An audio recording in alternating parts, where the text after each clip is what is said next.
آگے بہت اہم آیت آ رہی ہے، بہت اہم آیت ہے یہ. اس میں اللہ فرماتا ہے ایک زندگی گزارنے کے لیے آپ کو کبھی ٹینشن ہو نا، کوئی بات، کوئی کچھ کہہ رہا ہے، کوئی کچھ کہہ رہا ہے، تو اللہ یہاں کیا مشورہ دیتا ہے ایسے بندے کو؟ فرماتا ہے یا ایھا الذین آمنو، اے لوگوں جو ایمان لائے ہو، اطیعوا اللہ و اطیعوا الرسول. یعنی سارے مسائل کا یہ ایک ہی حل ہے کہ اللہ کی فرمانبرداری، رسول کی فرمانبرداری کر لو. یہ اللہ کی فرمانبرداری کرو، رسول کی فرمانبرداری کرو، تو پھر تمہارے لیے راحت ہے. اے لوگوں جو ایمان لائے ہو، یا ایھا الذین آمنو اطیعوا اللہ و اطیعوا الرسول، اے لوگوں جو ایمان لائے ہو، اللہ کی اطاعت کرو، رسول کی اطاعت کرو. وَأُولِي الْأَمْرِ مِنْكُمْ. اب کیا ہوتا کہ اللہ اور اس کے رسول کی اطاعت کرتے ہوئے ہمیں کیا ہوتا ہے کہ بعض وقت بات سمجھ میں نہیں آتی. یہ مطلب اللہ اور اس کے رسول کی بات سامنے ہے لیکن کلیئر نہیں ہو رہی ہمیں، تو کیا کرو بولے؟ اولی الامر. اولی الامر کون ہے؟ اختیار والے. اختیار والوں سے مراد کون ہے؟ علماء ہیں، فقہاء ہیں، یا پھر ہو سکتا کہ جو حاکم وقت ہوتا، خلیفہ ہوتا، وہ قاضی کے پاس صحیح فیصلے کرواتا آپ کے قرآن و حدیث کے ذریعے سے. تو یہ ہوتا ہے اولی الامر. اس میں علماء بھی آتے ہیں، فقہاء جو فقیہ ہوتے نا، یعنی مطلب یہ کہ فقیہ کہتے ہیں قرآن و حدیث سے مسائل نکال کر آپ کو بتلانے والے. تو یہ علماء، یہ فقہاء، یہ اولو الامر ہے، ان کی طرف تم جاؤ بولے. اب اللہ اور اس کے رسول کی بات آپ لے لیے، کوئی معاملہ آپ کے ساتھ پیش آئے، غور سے سنیے کیا کہہ رہی ہوں، بہت اہم بات ہے. کوئی بھی دنیا میں، میری بہنوں، زندگی میں ہمیں کئی معاملات پیش آتے ہیں، کبھی ہم الجھ جاتے ہیں کہ ارے اللہ کا حکم، رسول کا حکم بھی ہے اس میں، لیکن ایگزیکٹلی کیا کرنا ہے مجھے نہیں سمجھ میں آ رہا ہے. تو کوئی ایسے عالم سے جو آپ کی بات کو ڈائریکٹ قرآن اور حدیث سے ہی جواب دیتا ہے، اس کے علاوہ کچھ نہیں بولتا اپنی طرف سے، تو ایسے عالم، ایسے فقیہ کے پاس آپ رجوع ہوں. اب پھر ایک عالم یہ بول رہے ہیں یہ بھی اچھے عالم ہیں اور وہ بھی اچھے عالم ہیں، دونوں بھی اچھے عالم ہیں، دونوں کی بھی آپ نے فتوے لیے، یہ کچھ الگ کا فتوا دے رہے ہیں، یہ کچھ الگ فتوا دے رہے ہیں. اب کیا کریں گے؟ یہ بھی حل ہے. دیکھیے، فَإِن تَنَازَعْتُمْ فِي شَيْءٍ. اب کچھ متنازع ہو گیا آپ کو کوئی بھی بات میں کہ یہ کچھ کہہ رہے ہیں، یہ کچھ کہہ رہے ہیں، فَإِن تَنَازَعْتُمْ فِي شَيْءٍ. تنازع ہو گیا کچھ بھی، یعنی متنازع بات ہو گئی، ان کی بات الگ، ان کی بات الگ ہوئی، تو کیا کرو؟ فَرُدُّوهُ إِلَى اللَّهِ وَالرَّسُولِ. پھر پلٹ کے آؤ قرآن حدیث کی طرف. اتنی تو عقل ہے کہ کوئی بندہ مسئلے کا حل آپ کو بتا رہا ہے اور دوسرا بندہ کچھ اور حل بتا رہا ہے، تو وہ دونوں کے حل لے کر پھر آپ پلٹیں گے کس طرف؟ اللہ اور اس کے رسول کی طرف، مطلب قرآن اور حدیث کی طرف پلٹیں گے. پلٹ کر دیکھیں گے، چیک کریں گے کہ کیا بات صحیح ہے، میں کیا کروں کیا نہ کروں. فردوہ الی اللہ والرسول ان کنتم تؤمنون باللہ. اگر تم ایمان رکھتے ہو اللہ پر، والیوم الآخر، آخرت کے دن پر ایمان رکھتے ہو. اگر تم اللہ پر اور آخرت کے دن پر ایمان رکھتے ہو تو کیا کرو؟ اس کو لوٹاؤ اللہ اور اس کے رسول کی طرف. ذالک خیر واحسن تعویلا. یہ بہتر ہے تمہارے لیے اور زبردست اپنے کام کا انجام ہے. یہ جو بھی کام ہے تمہارے، جو بھی مسئلے ہیں تم کو، جو بھی پریشانی ہے تم کو، تو کس طرف آؤ؟ اللہ کی فرمانبرداری کی طرف آؤ، رسول کی فرمانبرداری کی طرف آؤ. یہ اطیع اللہ و اطیع الرسول کئی مرتبہ قرآن میں آیا ہے میری بہنوں. اطیع اللہ و اطیع الرسول، اطیع اللہ و اطیع الرسول کئی مرتبہ قرآن میں آیا ہے. اور اگر اطاعت نہیں کریں گے تو وہ بھی بات آئی ہے، اطاعت نہیں کریں گے تو کتنی بڑی گڑبڑ ہے. اطاعت نہیں کریں، اب بھی ہم نے پڑھا ابھی کہ جس نے بھی کفر کیا، اطاعت نہیں کی، اطاعت کا اپوزٹ کفر ہے. اطاعت کا اپوزٹ کیا ہے؟ کفر ہے، معصیت. تو اللہ تعالیٰ بتا رہے ہیں کہ جہنم ان کی قسمت میں ہوگی اور ان کی جلدوں کو ہم جلائیں گے، اور جب وہ جلدیں پک جائیں گی تو پھر دوسری جلدیں اس کی جگہ چڑھائیں گے. اللہ اکبر. اللہ اور اس کے رسول کی طرف ہمارے کام لوٹانے ہیں. یہ تنازعات ہمارے کب ختم؟ آج جو تنازع چل رہا ہے، ابھی جو تنازع چل رہا ہے، اس کی مثال دیتے ہوئے اپنی بات کو ختم کروں کہ آج جو تنازع چل رہا ہے وہ کیا ہے؟ محرم کے دنوں سے ہم گزر رہے ہیں، محرم کے دنوں سے ہم گزر رہے ہیں. اب اس میں سبحان اللہ، اللہ محفوظ رکھے امت محمدیہ کو بدعات سے، خرافات سے. سبوں بدعات، سبوں خرافات.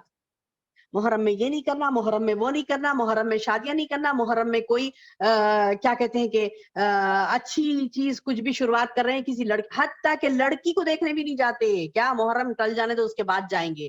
کہاں سے بنا لی یہ باتیں؟ قرآن اور حدیث سے کتنے دور ہو گئے ہم. بات چیت کو فکس کرنا نہیں، محرم میں نہیں کرنا، محرم ماتم کا مہینہ بنا دیا. کس نے کہا ماتم کا مہینہ ہے؟ کس نے کہا کہ محرم یعنی کیا کہتے ہیں کہ غم کا مہینہ ہے؟ کس نے کہا؟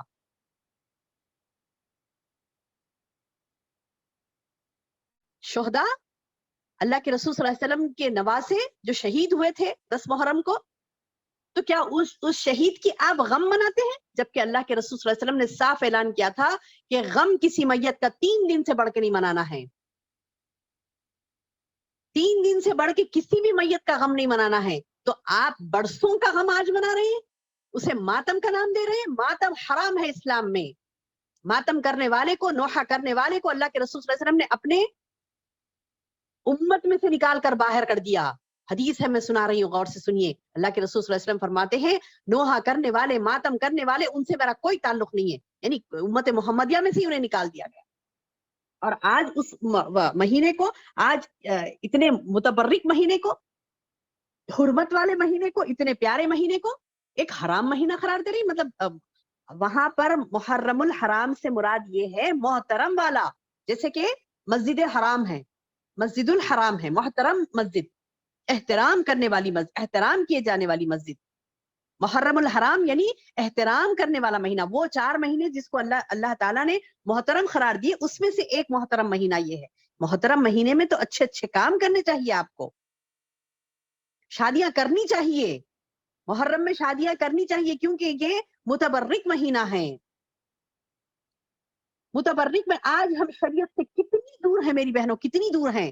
آج دیکھیے کتنے شادی خانے ویران ہوتے ہیں پورے. یعنی میں نے بھی وہی سوال کیا کہ ایسی کیا بات ہے کہ محرم سے پہلے کثرت سے شادیاں ہو رہی، کیا بات ہے؟ نہیں، محرم کے مہینے میں نہیں کرتے نا شادیاں.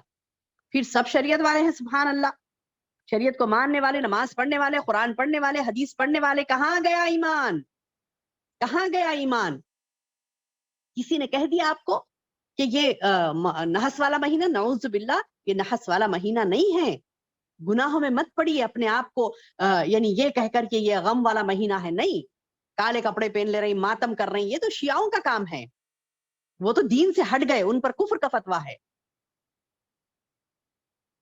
شہادت حسین کا غم منانا کوئی اسلامی شعائر میں سے نہیں ہے. اللہ کے رسول صلی اللہ علیہ وسلم نے بھی جو روزہ رکھا تھا، اس کی بھی میں آپ کو حقیقت بتا دوں. کس لیے رکھا تھا اللہ کے رسول صلی اللہ علیہ وسلم نے روزہ؟ تاریخ اٹھا کے دیکھیے، حدیث پڑھیے، پتا چلے گا. جب اللہ کے رسول صلی اللہ علیہ وسلم ہجرت کر کے مدینہ گئے تھے، مکے سے ہجرت کر کے مدینہ گئے تھے، تو وہاں دیکھے کہ لوگ روزہ رکھ رہے ہیں، خوشیاں منا رہے ہیں، یہود نصارہ. تو اللہ کے رسول صلی اللہ علیہ وسلم نے صحابہ سے، وہاں کے انصار جو تھے مدینے کے، ان سے پوچھا کہ یہ لوگ کیوں خوشیاں منا رہے ہیں، کیوں روزہ رکھ رہے ہیں؟ تو بولے کہ آج کے دن، 10 محرم کے دن، موسیٰ علیہ السلام کو قوم فرعون سے نجات ملی تھی، فرعون کے ظلم سے آج کے دن نجات ملی تھی ہم کو، تو ہم یہ ہمیشہ سیلیبریٹ کرتے ہیں. بولے یہ لوگ ہمیشہ سیلیبریٹ کرتے ہیں اس دن کو، کیونکہ موسیٰ علیہ السلام کی قوم کو نجات ملی تھی فرعون سے، تو ہر سال یہ سیلیبریٹ کرتے ہیں 10 محرم کو.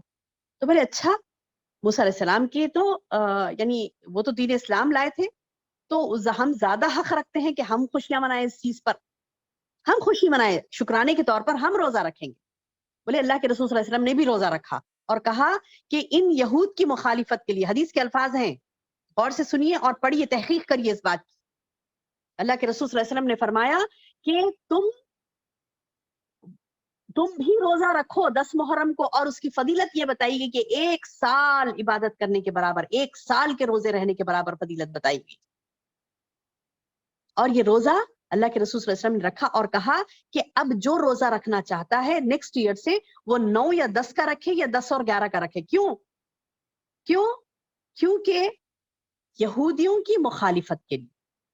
یہودی خوش ہو رہے ہیں موسیٰ علیہ السلام کے لیے اور روزہ رکھ رہے ہیں کہ آج قوم فرعون سے نجات ملی تھی، اس چیز کے لیے روزہ رکھ رہے ہیں. پھر دوبارہ دوہرا کر کہہ رہی ہوں، غور سے سنیے. 10 محرم کو جو روزہ رکھا جاتا ہے، وہ یہودیوں نے رکھا تھا. موسیٰ علیہ السلام کو نجات ملی تھی، ان کے قوم کو، بنی اسرائیل کو نجات ملی تھی فرعون کے ظلم سے. دریا نیل پار کرے تھے اس دن، 10 محرم تھا، تو وہ لوگ خوشیاں مناتے تھے. تو اللہ کے رسول صلی اللہ علیہ وسلم فرمائے کہ ارے ان کی خوشی تو مطلب یہود و نصارہ زیادہ، تو ہم خوش ہونا چاہیے، کیونکہ وہ مسلمان تھے نا، وہ یہود نہیں تھے، نصارہ نہیں تھے. موسیٰ علیہ السلام اور ان کی قوم، ہم خوش ہونا چاہیے، ہم بھی خوش ہوں گے. ہم بھی روزے رکھیں گے، لیکن یہودیوں کی مخالفت کے لیے 9 اور 10 کا رکھیں گے یا 10 اور 11 کا رکھیں گے، یعنی 9 یا 10 محرم کا روزہ رکھنا ہے یا پھر 10 اور 11 کا. اب آج اس سنت کو زندہ کرنے کے لیے فردوہ الی اللہ و رسول ہے نا، جو ابھی ہم نے پڑھا آیت نمبر 59 میں، کہ تم اللہ اور اس کے رسول کی طرف معاملے کو پلٹاؤ. آج لوگ بول رہے ہیں شہادت کا روزہ، شہادت کا روزہ کیا رہتا؟ شہادت کا روزہ کچھ بھی نہیں ہوتا. شہادت ایک عظیم چیز ہے، دعا کرنا ہے ہمیں بھی، اللہ ہمیں شہیدی مرتبہ دے، ہماری نسلوں کو شہیدی مرتبہ دے، دعائیں کریں. اگر کوئی آرزو نہیں کرتا نا شہادت کی، تو نفاق کے ایک حالت میں مرا وہ. حدیث ہے یہ بھی کہ اگر ہم نے شہادت کی دعا نہیں کی تو پھر نفاق کی حالت پر موت ہوگی. شہادت کی دعائیں کرنی چاہیے ہمیں. شہید ہونا کوئی غم منانے کی بات، یہ خوشی کی بات ہے. مرنا تو سبھی کو ہے، موت آئے بغیر نہیں مرتے. خالد بن ولید تھے، ہزاروں جنگوں میں انہوں نے شرکت کی، لیکن انہیں موت نہیں آئی، موت بستر مرگ پر آئی انہیں. تو انہوں نے بہت اچھے الفاظ کہے، تاریخ میں مشہور ہے وہ الفاظ، کہ اگر جنگ میں جہاد میں جانے سے موت ہوتی کسی کی تو خالد بستر پر نہیں مرتا. بولے خالد بن ولید رضی اللہ عنہ کہتے تھے، ان کے الفاظ تھے جب وہ بستر پر ان کے آخری سانسیں لے رہے تھے، وہ بار بار کہتے تھے کہ اگر جنگ میں جانے سے لوگ مرتے تو پھر خالد کو بستر پر موت نہ آتی. بولے ہزاروں کی تعداد میں انہوں نے جنگیں اٹینڈ کیے تھے، جنگ کرے تھے. ہزاروں کی تعداد میں کئی جنگوں میں انہوں نے حصہ لیا، ہزاروں جنگوں میں انہوں نے حصہ لیا. لیکن شہادت کا مرتبہ پانا کوئی معمولی بات نہیں ہے میری بہنوں. اللہ تعالیٰ اس کو اپریشیٹ کیے ہیں. شہیدوں کی ارواح کو اللہ تعالیٰ اپنے عرش کے نیچے خندیلوں میں رکھتے ہیں. شہادت کا مرتبہ بہت بڑا مرتبہ ہے. انسان یہ بول رہا ہے کہ نہیں شہید ہو گئے تھے بیچارے نہیں، مرنا تو سبھی کو ہے، موت تو سبھی کو آنی ہے. شہادت کا مرتبہ ملے تو بہت بڑی بات ہے. کیوں؟ کیونکہ موت کے وقت سے پہلے کوئی نہیں مر سکتا. آپ کو پتا ہے زندگی کی حفاظت کرتی ہے موت خود حفاظت کرتی. کیوں؟ کیونکہ ابھی نہیں آنا ہے اسے. تو زندگی کی حفاظت موت خود کرتی ہے. موت نہیں آئے گی کبھی بھی. کب آئے گی؟ جب ہی آئے گی جب اس کے قسمت میں لکھا ہوگا. تو اس کا مطلب کیا ہے کہ مرنا تو کبھی بھی ہے، لیکن شہادت کی موت مریں گی تو وہ بہت بہتر ہے، بہت بہتر ہے. تو شہید ہونا کوئی بری بات نہیں ہے. حضرت حسین رضی اللہ عنہ کو شہید کیا گیا تھا تو وہ کوئی ماتم منانے والی بات نہیں ہے، وہ زندہ جاوید ہے.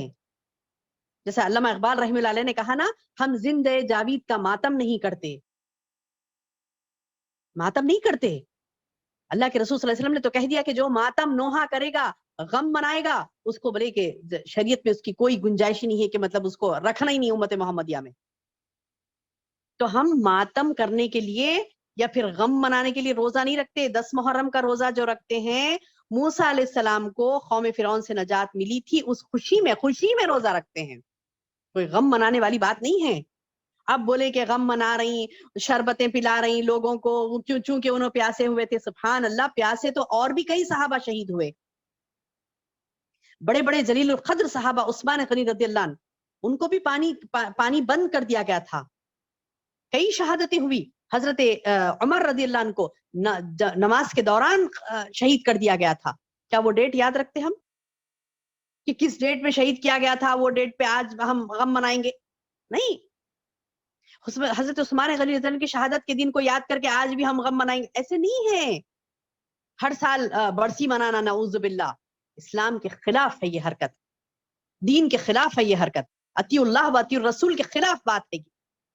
تو یہ بدعتیں نہیں کریں. محرم میں کوئی خاص یعنی کسی چیز سے رکنا، کسی چیز سے عمل کرنا، شادیاں روک دیں گے تھوڑے دن کیونکہ محرم ہے، ماتم کا مہینہ ہے، نعوذ باللہ حرام ہے ایسی باتیں اپنی زبانوں سے نکالنا. یا پھر یہ بولے کہ یہ روڈ بنا کے ڈالیں گے، لوگوں کو کھانا کھلائیں گے، زیادہ ثواب ملتا، یہ دنوں میں ایسا کریں گے. کچھ بھی نہیں ہے. یاد رکھیے صرف روزہ رہنا ہے 9 اور 10 کا یا پھر 10 اور 11 کا.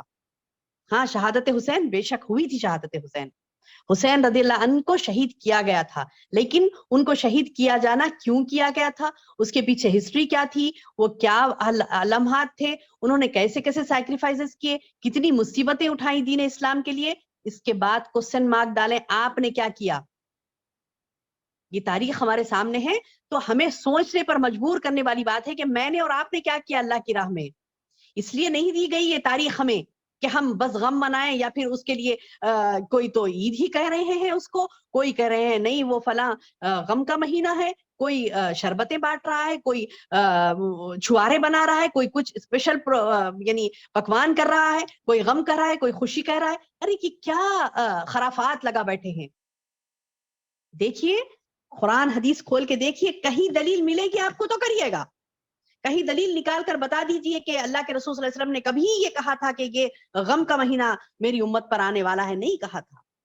غم کے مہینے، غم کے سال، غم کا یہ تاریخ اٹھا کر دیکھیے کہ ایسے ایسے کربناک لمحات گزرے اللہ کے رسول صلی اللہ علیہ وسلم کے ساتھ، حضرت عثمان غنی رضی اللہ عنہ کے ساتھ، حضرت عمر فاروق رضی اللہ عنہ کے ساتھ. کئی صحابہ ایسے تھے جن کو سووں نہیں ہزاروں کی تعداد میں ایسے لوگوں کو تکلیفیں دی گئی تھی. شہادت کے مرتبے پر وہ پہنچے، لیکن اس دن کو غم کا دن ہر سال نہیں منایا گیا. شہادت حسین کوئی غم کی بات نہیں ہے. وہ شہید ہوئے تھے، وہ اللہ کی نظر میں سبحان اللہ، اللہ تعالیٰ کے عند اللہ وہ مقبول ہوئی، اور الحمدللہ انشاءاللہ باذن اللہ اللہ تعالیٰ ان کو جنت میں درجات بلند کریں گے انشاءاللہ. ہم کو یہ نہیں کہا اللہ کے رسول صلی اللہ علیہ وسلم نے کہ ہر 10 محرم کو جب آئے گا اس دن فلاں تم یہ کام کرو. نہیں، اللہ کے رسول صلی اللہ علیہ وسلم کی سنت سے یہ ثابت ہے کہ آپ نے روزہ رکھا تھا. بس روزے کی اہمیت فضیلت ہے، اس کے علاوہ کچھ بھی نہیں ہے. جو بھی بدعتیں کرتے ہیں اس کے علاوہ کوئی بدعت نہیں کرنی ہے. یہ صاف اللہ نے فرمایا اطیعوا اللہ و اطیعوا الرسول و اولی الامر منکم. تم اللہ اور اس کے رسول کی اطاعت کرو. بات سمجھ میں نہیں آ رہی؟ قرآن نہیں پڑھے ہوئے، حدیث نہیں پڑھے ہوئے، اولی الامر علماء کی بات سنو. اب علماء کی بات میں بھی کوئی بول رہے کرو، کوئی بول رہے نہیں کرو، کوئی بول رہے اچھا ہے، کوئی بول رہے غلط ہے. ٹھیک ہے، فَإِن تَنَازَعْتُمْ فِي شَيْءٍ، اگر تم متنازع ہو رہے کوئی شے میں، فَرُدُّوهُ إِلَى اللَّهِ وَرَسُولِهِ، پلٹا دو اللہ اور اس کے رسول کی طرف. ان کنتم تؤمنون باللہ، اگر تم ایمان والے ہو، اگر واقع میں ایمان ہے تو پھر اللہ اور اس کے رسول کی طرف بات کو پلٹائیں گے. اور اگر آپ کو ایمان ہے یا آخرت کے دن پر یقین رکھتی ہیں تو پھر اللہ اور اس کے رسول کی طرف بات کو پلٹائیں گے. ذالک خیر و احسن تعبیرا، یہ بہتر بات ہے، اور انجام کے حساب سے بھی یہی بہتر ہے. یہ بہتر ہے، اور اعتبار کے انجام کے اعتبار سے بھی بہت اچھی بات ہے یہ کہ آپ اللہ اور اس کے رسول کی طرف پلٹائیں معاملے کو. سمجھے کہ اللہ کا حکم ہے کیا، رسول اللہ صلی اللہ علیہ وسلم کی کیا سنت ہے، اس میں اس طریقے سے عمل کریں گے. ایک مثال میں نے آپ کو، چونکہ آج کا یہ دور سے ہم گزر رہے ہیں محرم الحرام کے، تو اس دور سے گزر رہے ہیں، اسی وجہ سے میں نے آپ کو یہ مثال دی. لیکن ایسی کئی مثالیں ہیں میری بہنوں، اس پر غور کریں جہاں پر ہم بدعات میں، خرافات میں پڑ رہی ہیں. ہم اللہ اس کے رسول کی طرف اپنے معاملات کو نہیں لوٹاتے، تو آج اس کا نتیجہ بھی ہم بھگت رہے ہیں، کیسے ہماری زندگیاں ہو گئی ہیں. اللہم احفظنا من کل بلاء الدنیا وعذاب الآخرہ، آمین یا رب العالمین. اللہ تعالیٰ سے دعا ہے کہ اللہ تعالیٰ ہمیں اللہ کی بات کو سمجھنے اور صحیح طریقے سے اس پر عمل کرنے والا بنائے. آمین یا رب العالمین. سبحان ربک رب العزت عما یصفون وسلام علی المرسلین والحمد للہ رب العالمین.